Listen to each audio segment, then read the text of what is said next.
दोस्तों, कैसे हैं आप सब। उम्मीद करती हूँ आप सब बिल्कुल ठीक होंगे। आज मैं आपके लिए लेकर आई हूँ एक ऐसी कहानी जो रिश्तों, भरोसे और साजिशों के बीच झूलती है। इस कहानी में हर किरदार अपने मकसद के लिए कुछ भी कर गुजरने को तैयार है। कुछ रिश्ते ऐसे होते हैं जो प्यार के धागों से नहीं, बल्कि स्वार्थ के धागों से बंधे होते हैं। और आज की कहानी में आपको ऐसा ही एक रिश्ता देखने को मिलेगा। कहानी शुरू होती है मानसी से, जो देखने में एक समझदार और खुशमिजाज औरत लगती है, लेकिन उसके दिल में जलन और लालच का जहर भरा हुआ है। मानसी को हमेशा से लगता था कि उसकी जिंदगी में जो कुछ भी है वो काफी नहीं है। उसे और चाहिए, दौलत, रुतबा और वो इज्जत जो उसे आज तक नहीं मिली। आर्यवर्धन के घर में उसका रहना तो था, लेकिन दिल में हमेशा एक खटास थी, क्योंकि उसे महसूस होता था कि अगर कभी अनु उस घर में आ गई तो सब कुछ उससे छिन जाएगा। धीरे धीरे उसे ये एहसास होने लगा कि आर्यवर्धन के दिल में अनु के लिए कुछ खास जगह बन रही है। अब यह बात मानसी के लिए किसी खतरे से कम नहीं थी। उसे डर था कि अगर अनु आर्यवर्धन की जिंदगी में आई तो सारी प्रॉपर्टी, सारा नाम और सारी इज्जत अनु को मिल जाएगी। इसलिए उसने एक ऐसी चाल चली जिससे अनु को हमेशा के लिए आर्यवर्धन से अलग कर दे। उसने ऑफिस में साजिश रचकर अनु को निकालने का प्लान बनाया, ताकि दोनों के बीच की मुलाकातें बंद हो जाएं और उनके रिश्ते की शुरुआत यहीं खत्म हो जाए।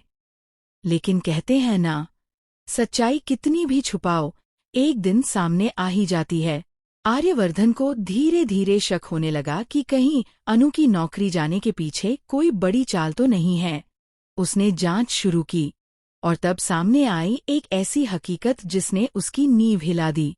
उसे पता चला कि मानसी ही वो इंसान थी जिसने अनु को ऑफिस से निकालने की पूरी साजिश रची थी। ये सुनकर आर्यवर्धन के होश उड़ गए।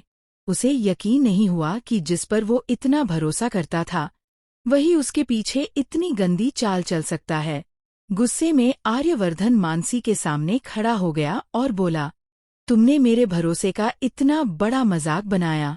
अनु को ऑफिस से निकलवा कर तुमने क्या साबित किया?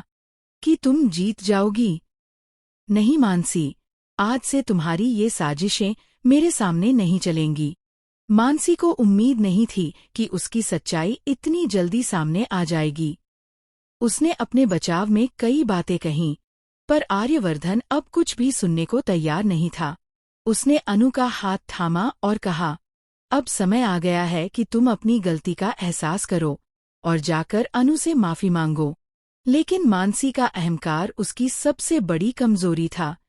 उसने गुस्से में कहा, मैं उस लड़की से माफी नहीं मांगूंगी, चाहे कुछ भी हो जाए। मैं तुम्हारे ऑफिस की एक मामूली नौकर के सामने हाथ जोड़ूं? कभी नहीं।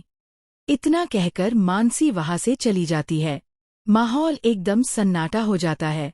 सबके चेहरे पर हैरानी और डर साफ दिख रहा था। यह सब देखकर मीरा के होश उड़ जाते हैं। वो सोचती है कि अगर आर्यवर्धन अपने घर की बहू और अपने ही परिवार की औरत के साथ ऐसा कर सकता है, तो मेरे साथ क्या करेगा अगर मैंने कोई गलती की तो। लेकिन डर धीरे धीरे मीरा के मन में एक अलग भावना को जन्म देता है, जलन और लालच की। मीरा को अब आर्यवर्धन के लिए भावनाएं महसूस होने लगती हैं। उसे लगने लगा कि अगर आर्यवर्धन की जिंदगी में अनु नहीं होगी, तो शायद उसकी जगह वो ले सकती है। और यहीं से कहानी में शुरू होती है एक नई साजिश। मीरा और मानसी अब एकजुट हो जाती हैं। दोनों का मकसद एक ही, अनु को आर्यवर्धन की जिंदगी से हमेशा के लिए निकाल देना। दोनों मिलकर चालें चलने लगती हैं। कभी मीरा ऑफिस में अनु के खिलाफ अफवाहें फैलाती है, तो कभी मानसी घर में झूठे सबूत तैयार करती है। लेकिन अनु इतनी आसानी से हार मानने वाली नहीं है। वो जानती है कि कोई उसके खिलाफ कुछ बड़ा खेल खेल रहा है। अब वो भी सच्चाई सामने लाने का फैसला करती है। ये तो अभीश है। कहानी में आगे जो होने वाला है वो तो और भी ज्यादा खतरनाक है। क्या अनु इन दोनों की साजिशों को बेनकाब कर पाएगी, या फिर मानसी और मीरा की ये काली चाल उसे बर्बाद कर देगी? क्या आर्यवर्धन दोबारा अनु पर भरोसा करेगा, या उनके बीच की दूरियां हमेशा के लिए बढ़ जाएंगी?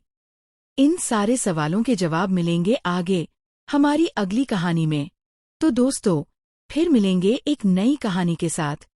तब तक के लिए खुश रहिए, सलामत रहिए और देखते रहिए रिश्तों के डोरे। वीडियो को लाइक, शेयर और सब्सक्राइब करना बिल्कुल मत भूलिएगा।